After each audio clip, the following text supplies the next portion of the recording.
At Mehri and Skalet law firm in downtown Washington, D.C., the phones are ringing off the hook. Hello, this is HEIDI BURAKIEWICZ. They're calling about the shutdown lawsuit.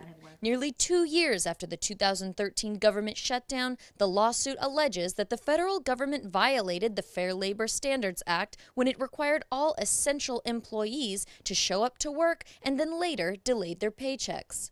There was so many people in Congress who were, for whatever political reasons, decided to shut the government down because they weren't getting their way, and no one was thinking about the real-life consequences that it was going to have to these employees that should be very valued, that put their lives on the line to do their jobs and keep the rest of us safe. When infighting between Republicans and Democrats in Congress led to the budget impasse, most attention focused on the 800,000 workers who were furloughed, but around 1.3 million still had to go to work. When their salaries came late, many struggled to make ends meet.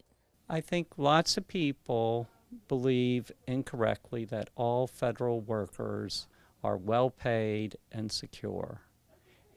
That is not true. Many of the people who are affected are people who are in prisons in dangerous positions, or they're on the country's borders. People like Jose Rojas, who's been teaching GED classes to inmates at the biggest federal prison in the country for 20 years. What was it like knowing that you weren't going to get paid? To a lot of anger. We're blue-collar workers. We don't make $100,000, $200,000, $300,000 like these congressional leaders are. We're 9 to 5. We work hard. Let us get paid so we can pay bills like every other American citizen can.